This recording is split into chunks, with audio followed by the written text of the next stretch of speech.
Sir, either you pay the full bill or I'm calling the police. The cashier's voice echoed through the diner, and every conversation came to an abrupt stop. Forks froze in midair. Coffee cups paused halfway to people's lips. Every eye turned toward the counter. An elderly man stood there alone. His coat was too thin for the cold. His shoes were worn through. His hands trembled so badly that he struggled to keep his balance. The cashier sighed impatiently. Your meal cost $20. You've only got 5. What exactly do you expect me to do? The old man didn't argue. He didn't beg. Instead, he slowly reached inside his coat. For a moment, I thought he was searching for the rest of the money. But he wasn't. He carefully pulled out an old black and white photograph. Its corners were cracked. Its surface was faded from time. He placed it gently on the counter, almost as if it were something precious. The cashier frowned.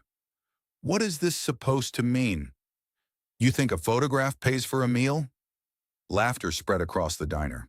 Someone muttered, he's lost his mind. Another whispered, somebody should call security. I'll be honest. I almost laughed too. Then my friend quietly walked over, picked up the photograph, and stared at it. His expression suddenly changed. He looked from the photograph to the diner around us, then back at the old man. Finally he asked, Sir, is this diner? The old man's eyes filled with tears. He nodded. Yes. My wife and I opened this place in 1984. The laughter vanished. You could hear nothing except the hum of the refrigerator behind the counter. The old man looked around the room with a gentle smile. We built this counter ourselves. My wife chose those booths by the window. We spent 11 wonderful years serving families here, before we finally sold it. As he spoke, the cashier slowly turned toward the wall behind him. There, hanging above the pie display, was a small brass plaque. Something everyone walked past every single day, but nobody ever noticed. It read, founded in 1984 by H. and A. Rahim. A silence fell over the entire diner. The old man took a slow breath before continuing. My wife passed away several years ago, and after she was gone, my home didn't feel like home anymore. My son became distant.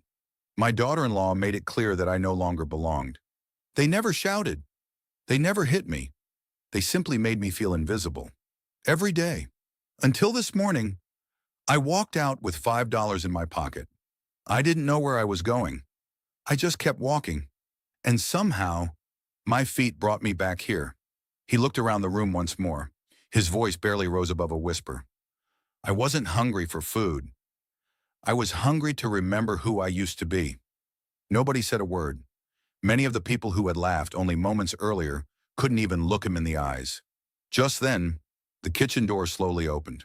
A man in his 50s stepped out, still wearing his apron. He glanced toward the counter. His eyes landed on the old photograph, then on the old man's face.